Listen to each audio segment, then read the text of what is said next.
मैं दीपक कुमार।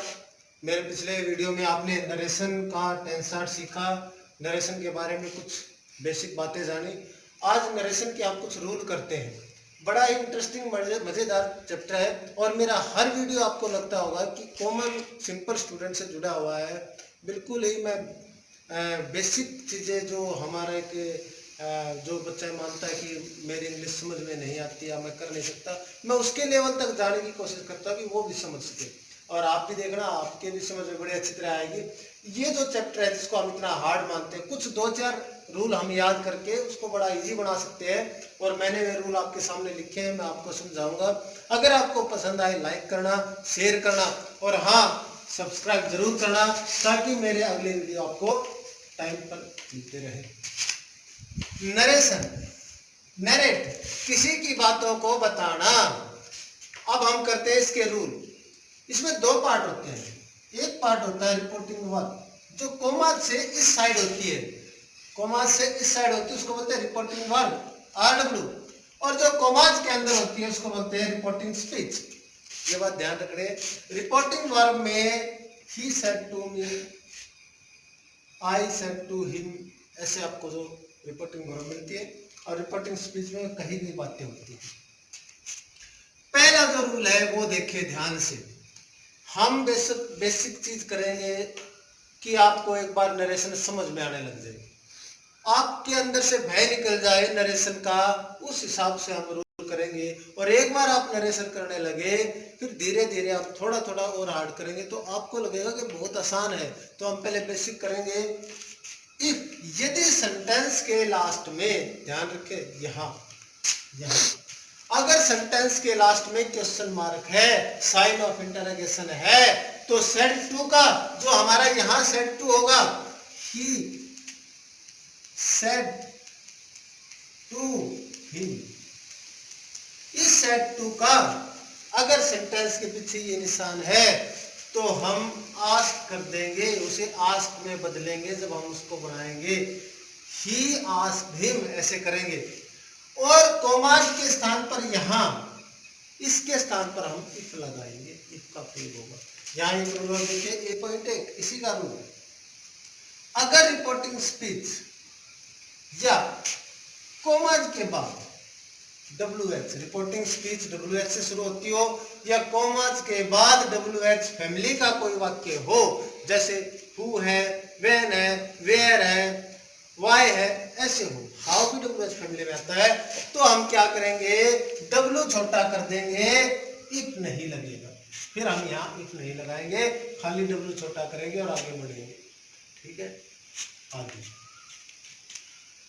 अगर सेंटेंस के लास्ट में ये निशान नहीं है, साइन ऑफ इंटरोगेशन नहीं है, तो सेड टू को हम टोल्ड में बदल देंगे। इस सेड टू को अगर पीछे क्वेश्चन मार्क नहीं है तो सेड टू को हम टोल्ड में बदल देंगे। और कोमाज के स्थान पर यहां दैट का प्रयोग करेंगे, TH8, दैट। तीसरा हमारा रूल है, सच्चाई और आदत बदल नहीं सकती। बदल सकते हो आप किसी सच्चाई को? नहीं, उसका हम टेंस बदल ही नहीं सकते। ना आदत को, उसका टेंस एज इट इज रहेगा। हम यहाँ पर सेंटेंस का जो टेंस होगा उसको चेंज नहीं करेंगे। ये हमारे 3 रूल हैं जिनको करने के बाद बेसिक हमारा नरेशन के प्रति क्लियर हो जाएगा। अब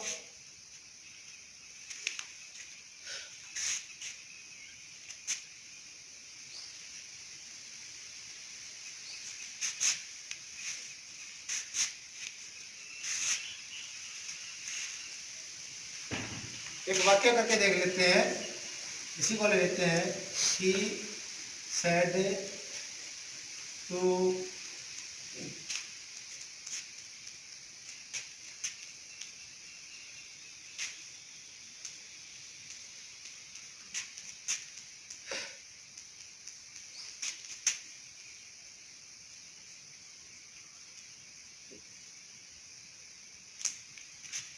he said to him, I cannot come to school। देखो भाई, हमें क्या समझना है, इस सेंटेंस से हम अपने सारे रूल कर सकते हैं। पीछे क्वेश्चन मार्क नहीं है तो सेड टू का क्या कर देंगे हम, ही टोल्ड हिम। क्लियर है, सेड टू का टोल्ड, क्योंकि पीछे क्वेश्चन मार्क है नहीं है। इन्वर्टेड कॉमास के स्थान पर दैट। क्लियर है। अब हम स्कूल में सीखते हैं, टीचर रूल सिखाते हैं हमें, सन बटा 123 कराते हैं या बताते हैं सब्जेक्ट ऑब्जेक्ट के अनुसार चेंज होगा, फर्स्ट पर्सन इसके अनुसार, सेकंड पर्सन इसके, थर्ड पर्सन नो चेंज। वहां नहीं जाना है, एक सिंपल सी बात को समझना है। अगर ये बात आपकी समझ में आई तो नो रूल, कोई रूल अप्लाई नहीं होगा, वही बात समझनी है और आप सबसे अच्छी तरह नरेशन कर सकते हो अगर आपकी समझ में बात आती है। क्या इन दोनों की बात समझनी है। ये इसको कह रहा है, ये इसको बोल रहे हैं नरेशन में डायरेक्ट, ये डायरेक्ट स्पीच है, हमें इनडायरेक्ट बनानी पड़ती है। डायरेक्ट क्या कह रहा है ये, I cannot come to school, इसने इसको कहा I cannot come to school. अब ये बात आपने सुन ली, जो कर रहा है वो देखिए आपने सुन ली, आप इस बात को स्कूल में आकर कैसे बताओगे, अपने दोस्तों को या घर में जाकर कैसे बताओगे, वही बात है। तो हम कैसे बताएंगे, वह उससे बोला कि वह देखो आई का ही हो गया, क्यों हो गया, अगर हमने लगाया वह उससे बोला कि मैं, बोलने वाला होता मैं, तो मैं मीन्स आप नहीं आओगे, नहीं वह, he told him that he कौन, वह कौन है, बोलने वाला।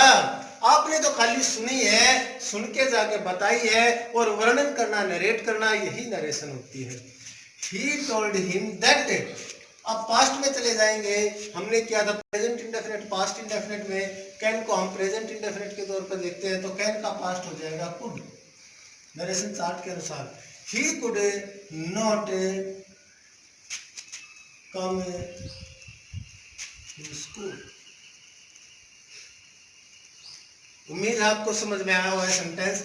अगली वीडियो में हम कुछ और एक्सरसाइज करेंगे, आपको बड़ा मजा आएगा, बड़े इंटरेस्टिंग लगेंगी नरेशन। और शेयर करना न भूले, मैं जल्द ही आपको अपना नया वीडियो दिखाऊंगा जिसमें हम कुछ नरेशन की एक्सरसाइज करेंगे, आपको बड़ा मजा आएगा। थैंक्स।